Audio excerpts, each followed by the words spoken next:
Malawi Agribees Podcasts.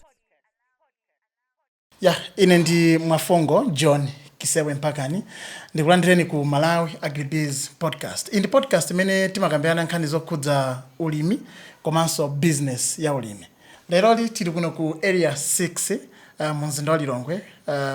Tikufuna ticheze ndi mmodzi mwa atsikana amene amapanga phokoso kwambiri pa social media. Because ine ndinakudziwa faja nkhani za phokoso. Yeah, so which content? Kanya yophika yazolimi? No, kupika. Kwambiri the first thing was kupika. Then now nditatsatira ndipemene noto sikupika kokha. Kupika kukuchitika for the ulimi. Koma no tisanalowe nkati wazapemene za. Who are you? All right. So ine ndi Maureen Ntaukira, Mrs. Ntaukira. Yeah, as Mrs. I'm married.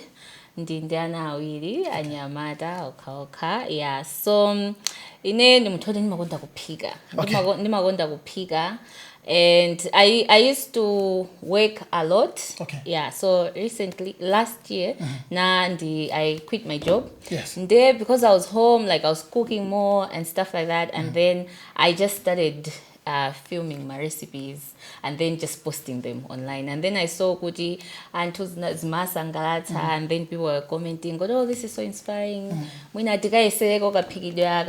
so like for me, it was just sharing. Banjalanga and stuff like that. Yeah. Okay, so when did you realize I can put this per camera? Yeah. And Okay. Yeah, I think for Dimagonda Gopiga one billet. So like my husband would come, oh, this is nice, it's a nice recipe. So I liked trying new recipes. They would have no TikTok and stuff like that. For boy, but you can go use TikTok for my business. And in the show,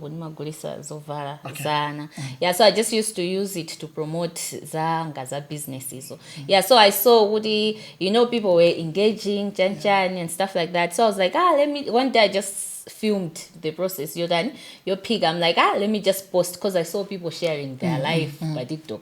Then now it actually attracted more viewers than post your gulisa katunduja. Yeah, so and then it just motivated me. We know I think kananduza zodi ababande mwanditandiza nimefuna kupiga nyama gomano nimasozo ndipiga bwanji.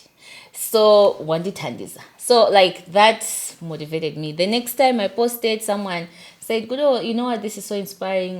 Tandiza like Antwambi. So it just became now like a thing. Goody, I was just sharing. So for me, it wasn't very hard because ndimango banga video, nimagondo piga gare. Goma so sudi ndima banga plani goody ndifuna ndibange content yo piga. Nima kazo di ndukupiga di za kunyumba kuno. So it's easy. So simakala kupika before you want to create a content. No. Koma kala ukupika then you do a content. Yes, nimakazo kuti ndikuyena ngati masana ndikuyena ndiye. Nde muna lelo ndikuphika nyama. Nde ndikuphika, so I'm just filming that process. Osali kuti muna ndikagula zinthu kuti ndipange content yophika ayi. So it was just like that's why muna ndima videos ambili because I'm really just filming as the day goes. Kuti kale ndiphika nyama ndipanga content ya nyama. Ndiphika kandi masamba ndipanga content ya masamba. Ganizo lofuna kukhala ndi backyard garden. Dinamba bwanji. Okay, so chifukwa ndimakonda kuphika ndikale komanso like for me growing up ndimazaza kuti ukamadya chinthu kakudya nyama ndimakhaza kuti ndi masamba pambali. Ndeko area 6 kuno mene kulibe nsika pafupi nsika ndekuti upite kulizulu kuja and stuff like that. Nde masamba umapeseka kuno kamapeseka ndi masamba odula mina soti ngono. So that motivated me kuti let me just grow my own vegetables. Komaso my husband loves salad kwambiri, fresh salad. Nde ineyo kweneyo salad ujoji lete soti ndakangula ku shop. Amada kamafika kuna makhawa foda. So I don't like it. Ndimafuna salad azimveka ukamadya mujaziveka crispy yeah, so you can only achieve that if you are just getting it from your garden and chopping it and making that salad. So the only way is to grow it yourself. Nde garden manga ni lettuce so siyana. Fanima kondo uza lettuce. I use lettuce for breakfast, for dinners, for lunch. Yeah, so that's what motivated me. Then when I go no, like the backyard garden, it becomes kuti malono kuti basi umango just sonkawa. Zima sangalatsa when you're there, it's so fulfilling. Ukakhaza kuchola masamba ako, ukudya uchola tomato ako, ukudya, and these things are easy.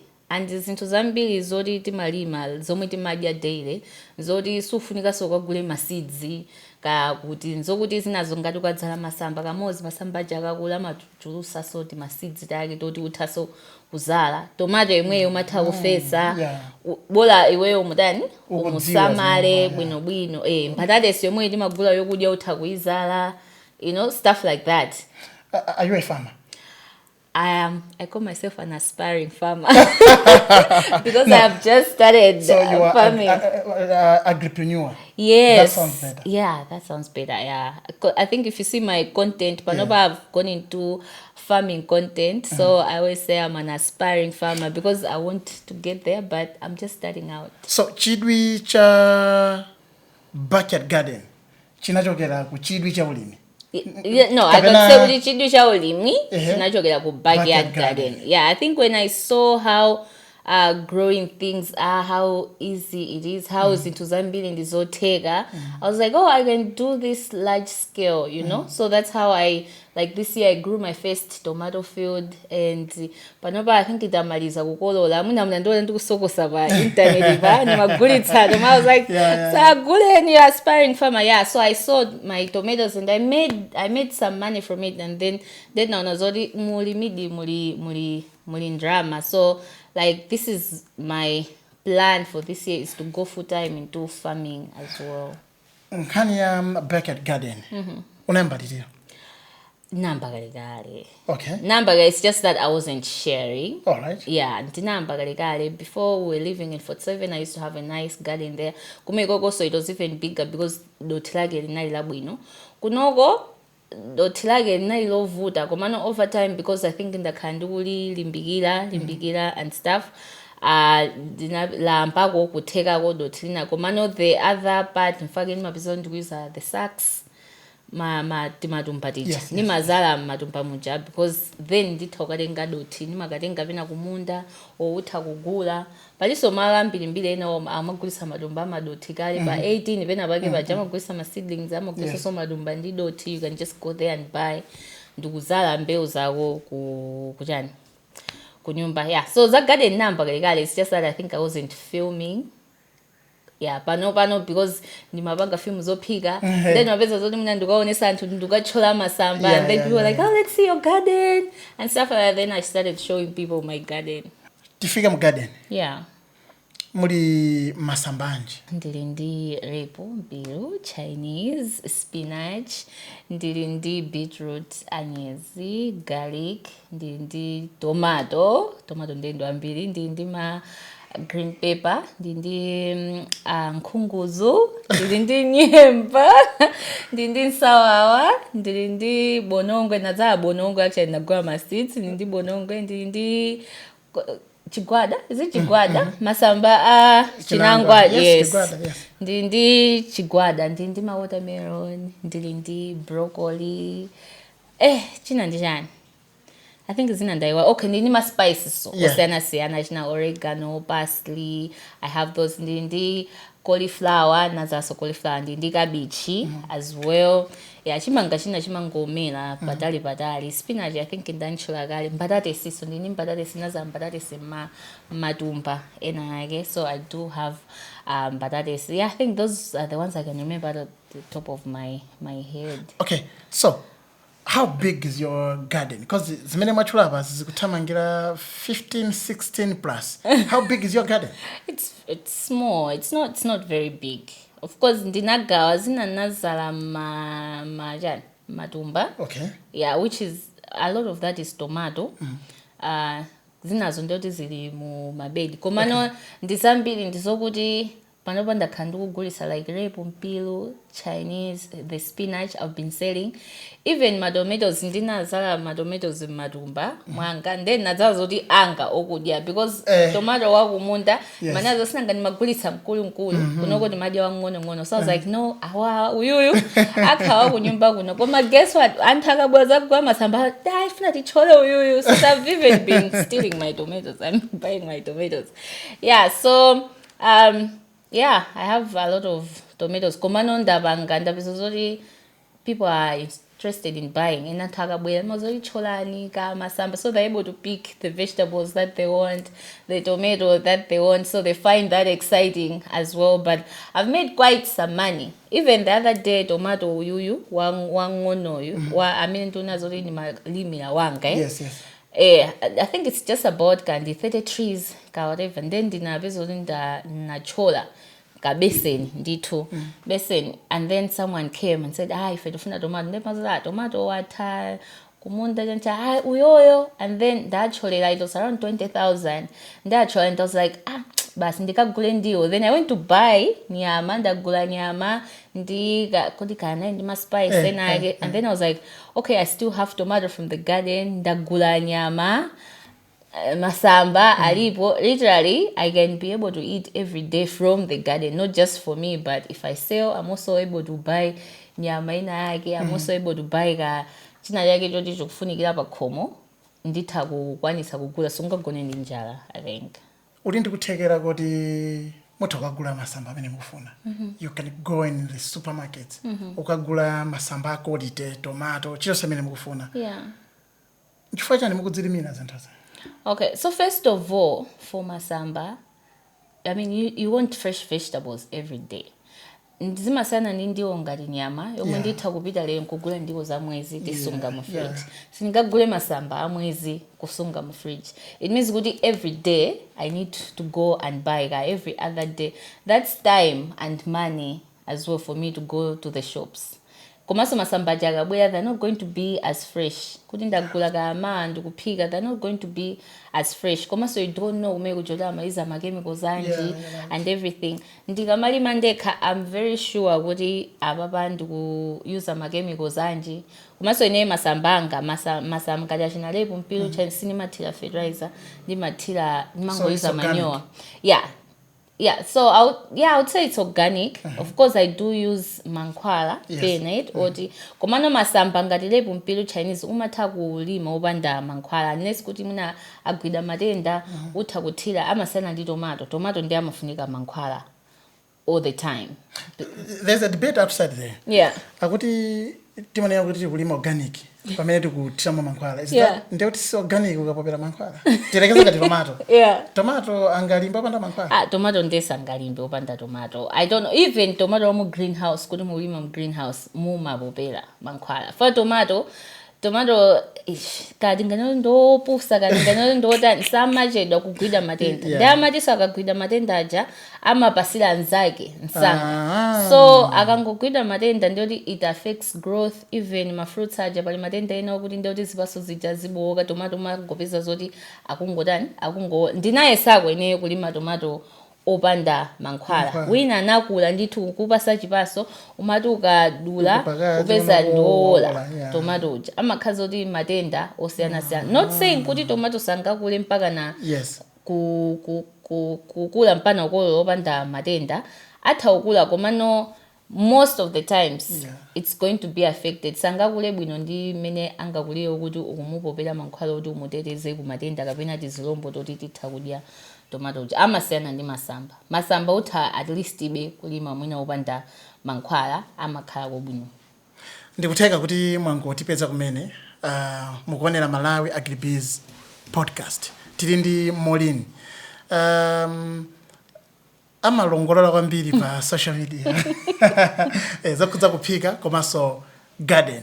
So ndati ndichidwi kwambiri nditazindikira kuti zimene amationesa akamaphika amalima samapita kugula kunsika. So lero liti tipanopa tofuna tiphunzire kuti nthawi yake amagawa bwanji, amakwanisa bwanji, chifukwa mtawuni muno tilimo abambo amayi anyamata atsikana amene mwina sitinaganizeko zogwiritsa ntchito malo amene tili nawo kuseri kapena kumbuyo kwa nyumba yathu ola kutsogolo kwa nyumba yathu.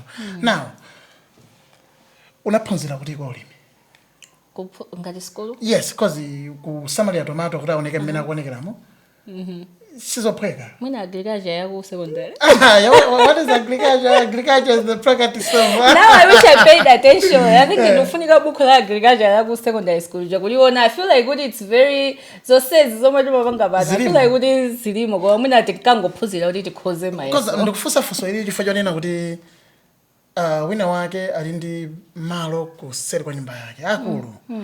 Koma kuti ineyo ndingadzale tomato ineyo ndingakwanise mpiru Chinese chani unaphunzira bwanji unazidziwa bwanji kalimidwe ka masamba amenepo?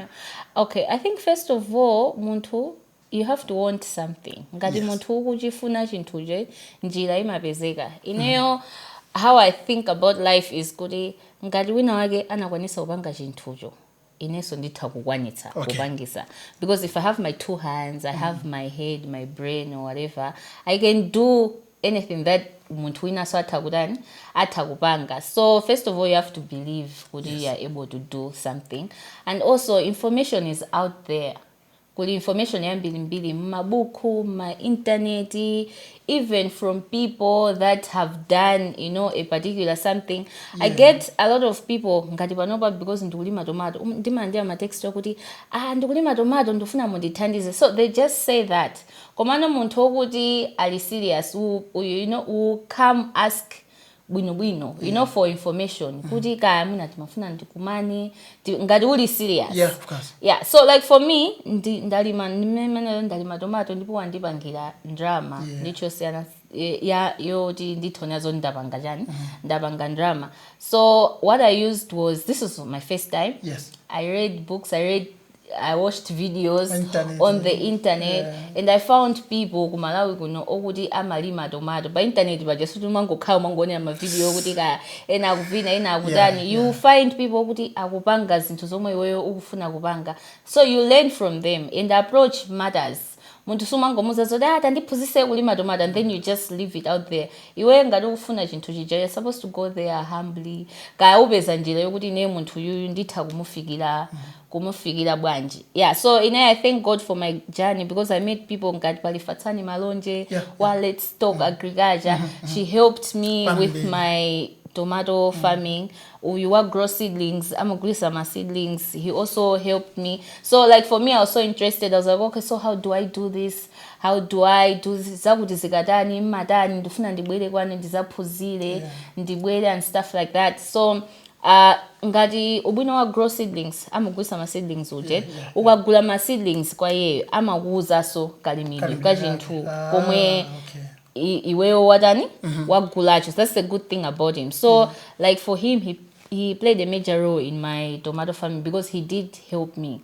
And then panopa sondabanga training ya tomato yo. Akubangisa training I'll show you the tomato. It's actually doing very well. It's only 5 weeks old. Because tiri banja but remember there was this guy na bela kuzagula masamba, and he was surprised that tomato ndinamona 2 weeks ago wagula chonchi. Yes, he was so surprised. I mean ndi tomato ndikupanga training na practically, because I was like, okay, ndaphuzira kulima tomato just from bits and stuff. Komano if I want to do it like seriously on a large scale, I really need to have all information bwino.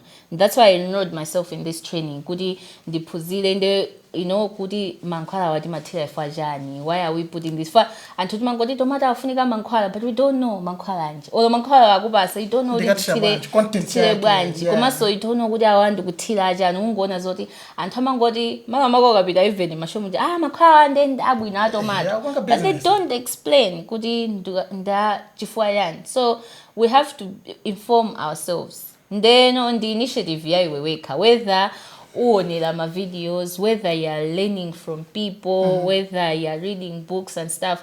Komano I think chachikulu ndikuphunzira kwa munthu okuti iyeso chinthu chija anachipanga. They know the challenges, they know how to deal with them. I think amati wafunika uchivomereza anthuso timakonda so timafuna so zinthu zaulere ngati zozoti ufuna kuti ungonera ma videos pa internet chancha. Like I've had a lot of people that they puse tomato and then the mouse is okay ineyo jamuna tomato jana chita bwino koma no I can't confidently teach someone how to grow tomato.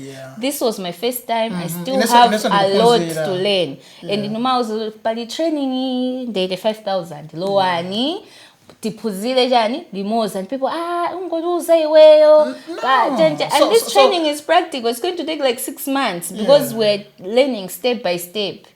So you're gonna wait for 6 months ka afuna zodi ka umakhaza kungofuna kuti akuthawa kulipira but then you also have to invest in your knowledge.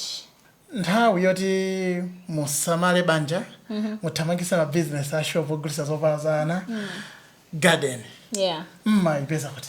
Okay, I think it's just a matter of timing and how you plan your time. Okay. So like I said, right now I'm not working, but I do have the shop, Dindi shop, that I run by Crossroads Shopiana. I do bake cakes for business, and then I'm doing the farming, so I have to go Gumunda, and then I have 2 boys that I take care of, and my husband. That's another project. And then house. So that's another job altogether. Yeah. So I think it's just a matter of how you manage your time, and of course, I also have people that help me around the house. I have a nanny. I have a garden boy. So ndingana ameonea zote zose ndima panga ndeka. Although the cooking, I do cook, but it's not I couldn't even pick 100% zakudya zose ndeka. There are specific foods that I cook. Like breakfast day, I do breakfast for my husband day. Kanima abangira day mama. I make snacks for my child that's in a video school. So that one is easy because it's just waking up mama. I'll make breakfast for him. I'll make snacks for my kids. But them abida kudi ku school. Now I have time that I can go and see my garden. Ndiwo nazori garden. I know fusori musalitawe mangi ya. Amene tu amafusa amene ubatu kapita kona DP profile picture yao alindi maneo zabwino so kufusa tumene limabwera pamene popo kuti munthu yo alindi maneo zabwino tsitsi libobo mami wachabe mami wachabe now akufusa. You see, that's the thinking out there. Iweyo unizambiri zochita nthawi ya ku garden imachokera patipo like terekeze tsiku la yamba Monday from 6 a.m. makozekera dad avaya kunchito mafana avaya kugeri komanso ndiye kuti ku shop mafona ambika kale kumunda mafona yamba then at the same time garden pakoma panopa.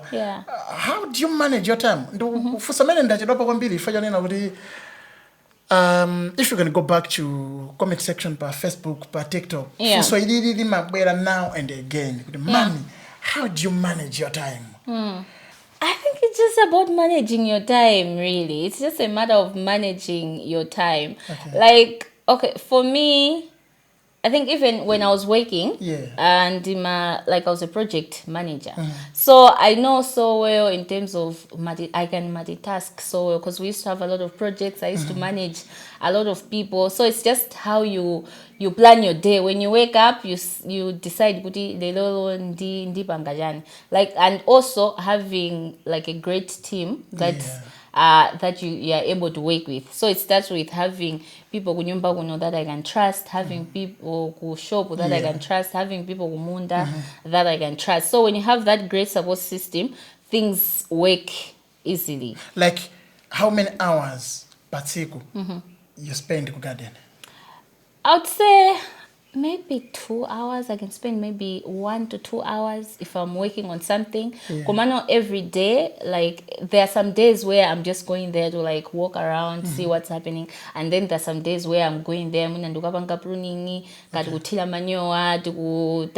so I'll spend longer hours like that.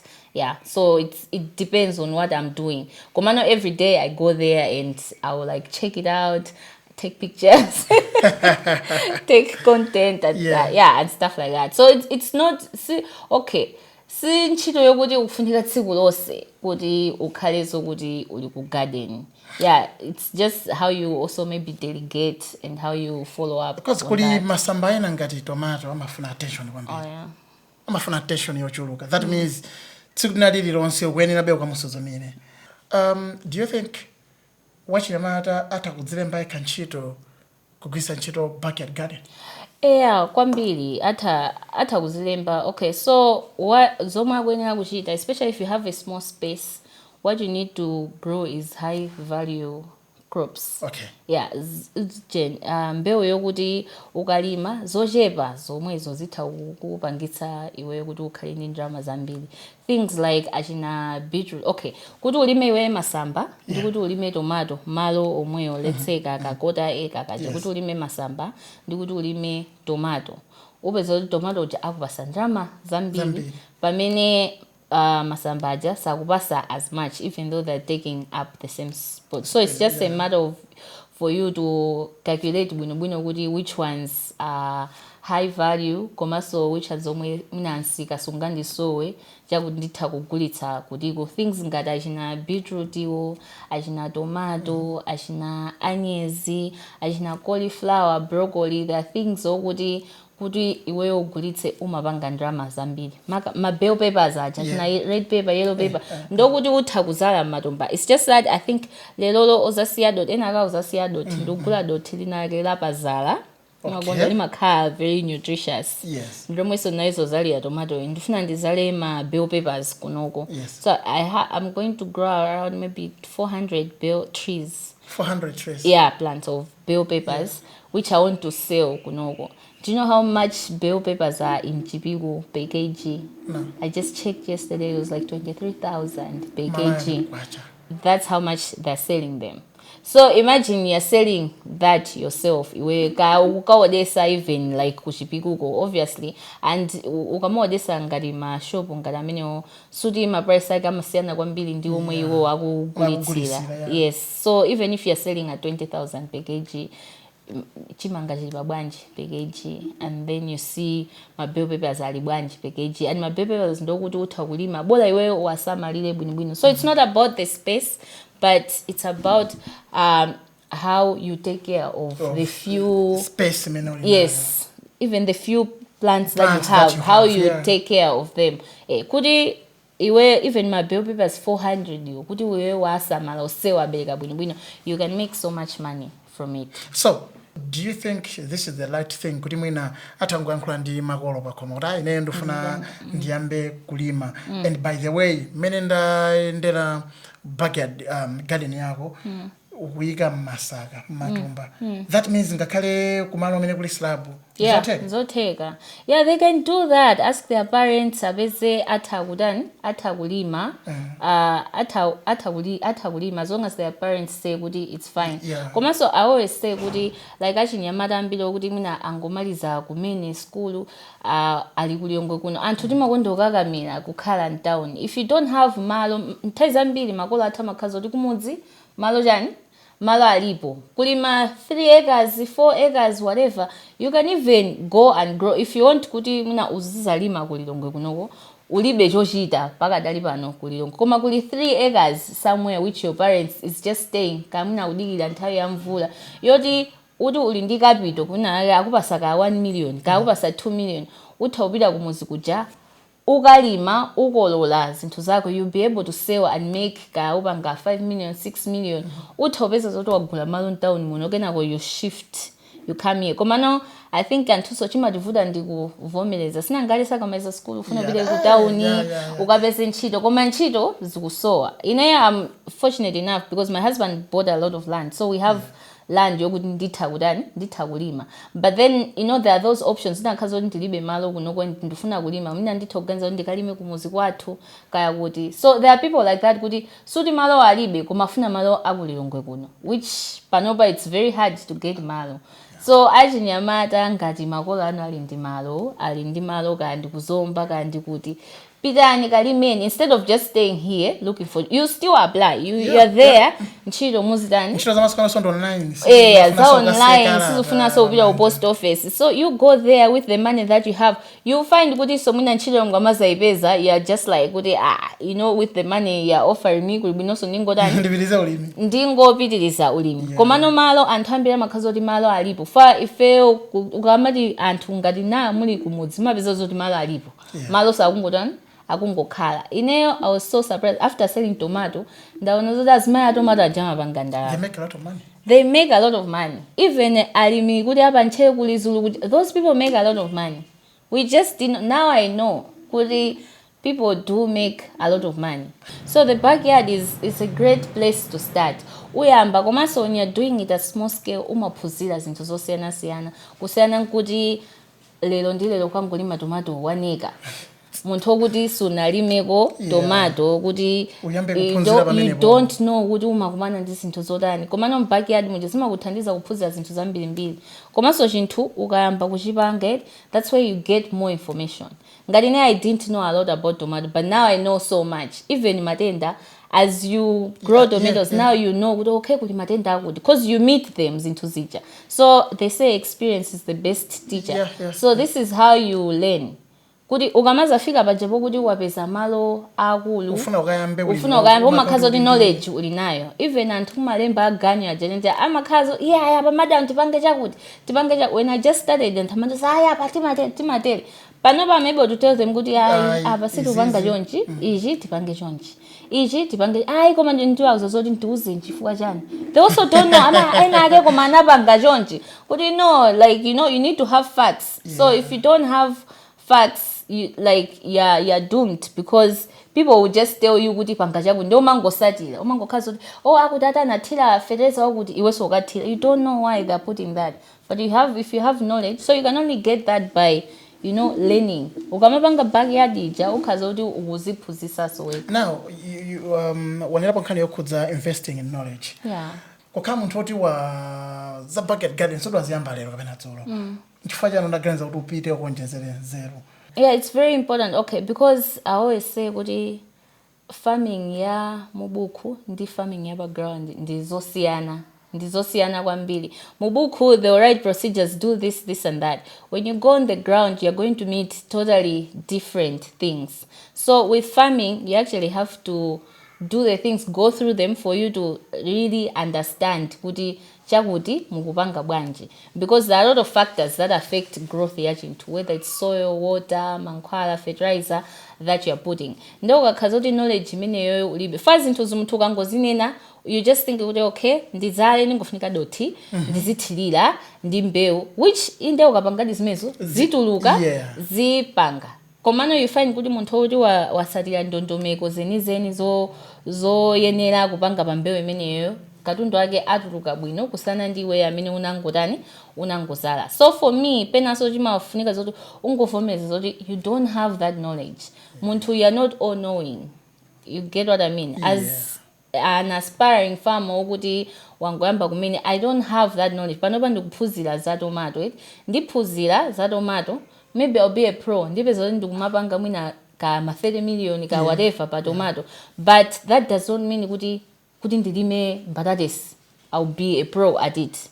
Why? Because I don't have knowledge ya batatas ija. It means kuti if I want to do the batatas, I also have to be informed on the batatas. For how batatas grows ndi tomato ndi zinthu ziwiri zosiyana. Batatas izo zimafuna zini matenda ake na osiyana, totally different things. So you still have to learn. Fake kuphunzira sukutha mbewu ndi zambirimbiri. Now I'm learning about tomato. Ndikuphunzira za batatas or ndikuphunzira za watermelon or whatever. You find kuti ndi mbewu zosiyana zinazo ndikungomera off the internet kuti kachanja, but I don't know them in detail. If someone was to come and tell me but nobody ndimphunzise chinthu, maybe I will try teach them about the tomato because I'm more informed about the tomatoes. But many zinazi I'll just give them common knowledge yokuti doti tilani fertilizer manure kuti zinthu madzi kuti zinthu zizidani zikula. Komano that's just common knowledge. It's knowledge you find by internet ka whatever, but if you go deep in books, that's where now you're going to be really more informed. Ndeba jama awe sitimakonda kuwerenga. Okay, uthenga wako kupita kwa amayi amene mwina kuonera podcast imene amene tsiku linali lilonse abambo akamachoka ku nyumba amafunsa kuti nanga ya masamba ukadziwa kamene kuti nanga ya masamba hata kuchira chilichonse fotokoza palibe chakuti timati zolengeza hata kuti chakuti yes zolengeza leja zamamawa komano kumadzakhala kuti nanga ya masamba. I don't remember the last time I asked for Yamasamba. I think I should try asking my husband. So what's your message to Amaya? I mean, they've got a yard, backyard, kuseri kwa nyumba yao. So ndakulu kamaro kakang'ono koma mwina kuti atha kudzala masamba, masaka, matumba. Utenga wako kawata. Okay, for me I would say kuti yambani garden yanu and suri mwena mukaizo mbewu ka 15 mene ineyo ndilili you plant what you like, what you eat pakhomo bomma konda udya yani kama konda udya khwanya kandi mpilu ka whatever you just plant the specific things zomwe niyo mazikonda pakhomo zomwe zitha ukuthandizirani pakhomopo. It's very satisfying komanso it's very easy to do, especially vegetables they're very easy to grow and ngati mulibe malo kuti mutha kulima ndi kuti mutha kugula masaka mungoyika doti ndikuzala mbewu zanu zimenezo ma seeds mutha kuapeza mukapeza ka muchipiku kapena mu agro-ecological shop mukapeza ma seeds omwe and kapaka tikaja kuti ugule iweyo for home use you can use it a whole year kuti kungodzala pang'ono ngati tomato mava kuti muli 8000 seeds. Yes, you can use it mwina so kuti chani ehoye ndepali anthu ena manena zokuti ayi nanga ife doti tikalipeza kuti mtawuni ngati muli ku Lilongwe kuno pa 18 pena amagulitsa opposite Royal Garden but amagulitsa wani ma seedlings amagulitsa mbewu zokuti azika kale muthumba azizala mulimanyowa kale umangotenga ukangopitiza kuthirira amagulitsa so masaka ukuthi ayikamodoti ungotenga iweyo ukazale kwanu tindi grow seedlings I was saying tupanga training amagulitsa ma seedlings abwino ma seedlings ake omati ukagula imakhala almost 99% germination survival rate amakhaza kuti palibe omwe akutani imakhala kale ndi doti ndi mizo kuti yokungochosapa kuika ndepali anthu ena kuti safuna afetse mwina akuona process kuchedwa angopita umene ujakagula lebo mpilu Chinese wawo komanso that's another thing swina liyesa amene angakwanise kufesa mbewu pamene angakwanise let's buy from them kwame sakwanisa amene angakwanisa kufetsa afetse amene sakwanisa akagule ma seedlings tomato ojatu ndiganyo kuti afike poti amene so sakwanisa kugula ma seedlings akagule matumba ambewu kalezi azingothirira because all those options are there. Komanya you find that even anyamata anthu timakhala ndi ma garden boy chani timangoti garden boy koma akungosesa panja. Make use of them, tell them what to do. For anthu amadikira zoti niyo mwapase guidance. If you tell them kuti ndifuna kupanga chakuti they're going to do it. So musiya kupempha ndalama ya masamba. I actually had to force my sisters. Iwo amakhala malo kuti alibe space yayikulu. There I told them kuti you're no longer coming to get my vegetables. Then nabitisia my seedlings. Now there are vegetables. They were telling me that they would eat tufuna my seedlings now they love it. And you know it's very satisfying to eat your own vegetables. You're very sure kuti mwalowajani. Yes, and you can just get but it's very fresh. So now for somebody is that the family so before we get there anthu amene akuti apa ndi parenti nanga parenti ngati panopa ndikadzale masamba kuli masaka nanga ali sonde excuse amene alibe excuse mukasamuka muza ngonya mwa masakano po gali moto mukapitiza garden even landlord ngakhala khala luse kuti angolusira to kuti kukhala Malawi you know Malawians koma no munthu oti akupanga lenti nyumba yako unaika slab sana kumbe pena paliponse wangotenga masaka kuika ngati maluwa by the way ndikulowa koko ndaona maluwa koma ndi nyemba actually what I want to do I want to replace all the flowers with because they equally look nice so it still looks presentable very nice but you're still eating madza amene akulowa ku maluwa amene sili majawa azilowa ku maluwa amene ndi madya we're just wasting order.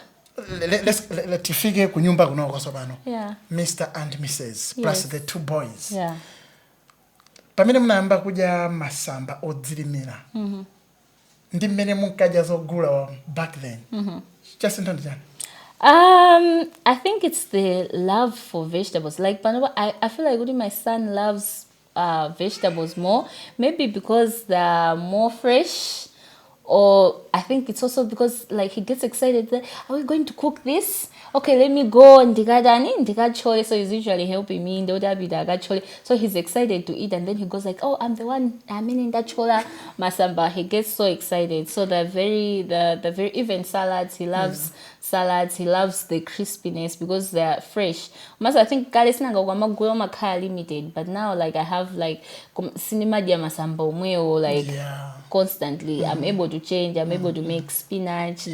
So it's not boring for the people in the house, and because I also cook a lot, I'm able to change recipes and cook them a different way. So it's easier for them to eat the vegetables. Panoba, my son cannot eat ndiwo banda masamba umatu kumigira nyama ita vegetables like you ask, oh mina inegunaliba nazoti auntie didn't put vegetables for me, and like he's so used to eating with vegetables kunokoti nazolowera kuti tilibe masamba makazoti tuyene ati kagule basi tidye ndiwo za masamba and ndaona kakaota nkeni kake kaka is becoming a farmer. That's for my son. Now that's for my youngest, my 2-year-old. 4-year, he's recently just started school the other day.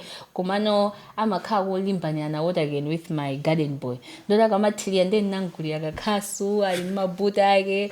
Baba, it was his birthday, so I bought him kaota again. There he loves it. Ndodi akabwela kumakazoti water. Kasu amalizio zoli kasu. Ndepa noba muntu usaigwile ye alibo.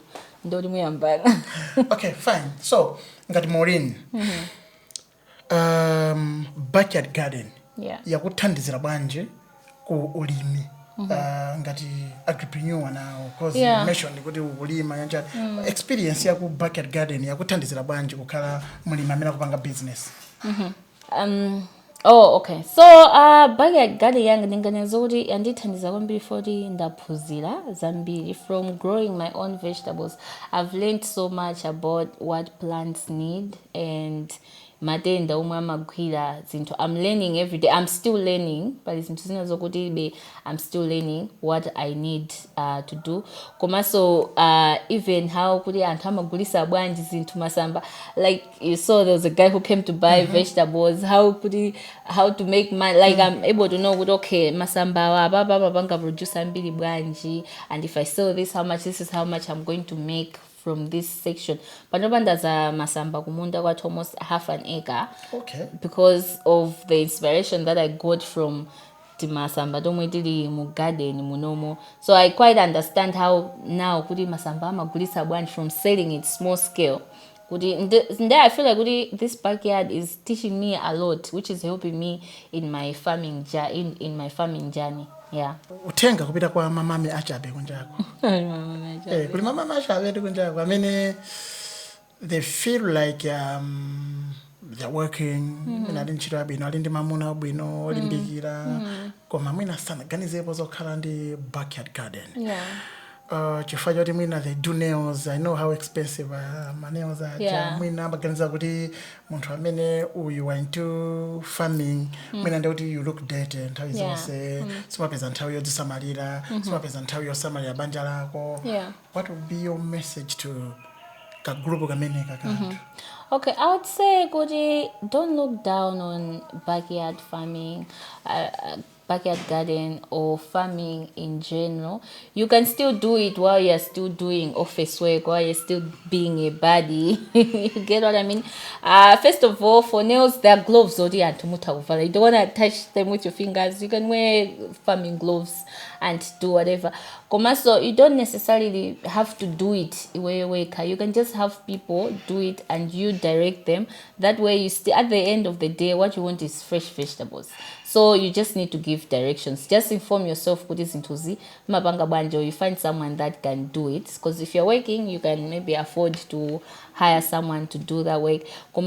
It's not dirty work. Actually, Mugayamba, you're going to find it very fulfilling for yourself to go to Zikachola Weka Masamba. It's actually very rewarding for you to be in that garden. Or Kazodi, you're having a bad day, like I usually just go take a walk around my garden, and it lifts your spirit, because there's just something about, this I sit in peace. Like it's just so nice and so fulfilling, and at the same time it's very healthy. And you're going to have a family that's eating healthy food, and it can also be something that is also bringing money to the table. So yeah, I think it's the way to go. Now, business tipite kutirowe ku business abana amene akufuna adzagule masamba. Yeah. Amene akufuna ku shop kuja agule masamba maso akagule zovala za mwana ku shop. And ndimafuna ndifunse kwambiri kuja kuti ma recipe aja mmaulula choncho fecha. Mabisa ma recipe. No, okay. So for me, creating content yopiga, like I like creating content yogudi is inspiring others. Yeah. Like if I post a video and one person is helped that day gudi apiga jonjo, like I'm happy. So the whole reason I create content is to create content that will inspire someone. So I'm happy when I see people gudi now so I'm garden. I have a lot of followers who text me every day with pictures. Could it have started their garden, and it fulfills me so much. It gives me more motivation to post more, because it's helping someone. Even the cooking, it's helping someone. I think the only thing that I haven't posted is the recipe for my cakes. Yeah. Because I post decorating, but I have people saying, oh, keke, so I'm just like, okay, this is my KFC. This is my KFC recipe. Like, I'm not gonna post me. So let me share fast. Yes, but for the cakes, for the food, I share and I share them in detail. I don't hide anything, because, like, for me, the whole reason I create the content is Kudi Mutwinage is able to come and watch the recipe and cook it that way. And right now, I'm also going towards, promoting Malawian food. I want to do more content, especially on YouTube. Kudi, if people are thinking about Malawi, they can go like, okay, what do people like eating in Malawi? So how do they cook sima? How do they cook unyemba? How do they cook unsomba? Whatever. So I want to also dive that into more for people that are foreigners and whatnot. Yeah, but then for the Malawian content, I just want to share my recipes so that people can be inspired, can learn from them, and it can help them. Kwa mina funa apunzire ko mwina bere kuti I feel just need to appreciate ndikudziwa kuona muzituzi kuti garden ikuoneka motani mukupanga motani mwina inafuna adziweza ma business apunzire kuti ineyo chabwino ndi amebadi komano ndikufana tapuzira ngini. Did you have a business number imene mwina they can call or text kuti mwina mulumikizane? Okay, yeah, I do have a business line, like especially if people want to come to the shop and stuff. I'm open with people coming to the shop, not my home, because this is my family home. I have my kids here. I cannot have people coming in and out and stuff like so like people maybe can come to buy stuff, but they're not like just coming in and out. But I'm open. If people want to meet me, they want to learn more from me, they can find me at the shop when I'm at the shop. So I do have a business line, which they can use to call or WhatsApp. They'll probably talk maybe to my girls at the shop. But they can give them my personal number if it's depending on what they want. So they can find me through that way. Okay, can you mention the number? 099-6618-005. All right. Yeah, so that's my shop number. All right. Kumasa zikuya kushop azali gule. Kwambira ama guy content. So for the kids shop, it's at Crossroads. I sell kids items, zovala, zama baby, obadwa kumene, and stuff like that. So that's the number as well. They can find it by Crossroads, Lilongwe kuno.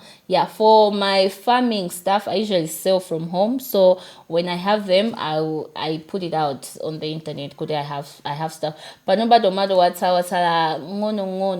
which I want to keep, because I don't want to buy tomatoes until my next harvest. I do have tomato kumasana sana fige po belega, so I just want to keep the one for now, but I'll be back with selling more tomatoes and onions and stuff like that, since now like a full-time farmer. Okay. Yeah, but for cakes, they can use the same number to also order a cake from me. I make birthday cakes and whatnot. Alright, ifeyo tithokoze kuti munatilandira ku nyumba komanso garden. Yes. Tikumbuseni dzina licha. Zina ndi Maureen Ntaukira. Okay, cause Maureen Simang'aliso Ntaukira. Lapa katilo limeneli. Simang'aliso. Actually, if you meet people that know me through my job, they'll call me Sima, as in short for Simang'aliso. It's Simang'aliso. My grandmother gave it to me. So it's Maureen Simang'aliso Ntaukira. And that's my name on all platforms. If you go at, I'm on TikTok, I'm on Facebook, I'm on Instagram, and I'm on YouTube. Subscribe to my channel, please. Yeah, so the name is Maureen Simang'aliso Ntaukira, or it's Maureen, Malawi. All right. Ndimene tamalizira Malawi Agribiz podcast. Leo tinali ku area 6 mumzinda wa Lilongwe. Timacheza ndi Maureen Sima. Titelewa mene bobo. Yeah, leo timacheza ndi Maureen amene amakonda kuphika, amakonda kulima. Kampata kali kuseri kwa nyumba kuja mutha kuyika masaka, matumba ndikuyamba ulimi. Ma seedlings muno Malawi ambirimbiri. Komanso dothena mukudanda kuti dothini mukatitenga kuti ndilambiri logulitsa. Ine ndi Mwafongo John Kisewe mpakani tikumane next week. Malawi Agribees Podcasts.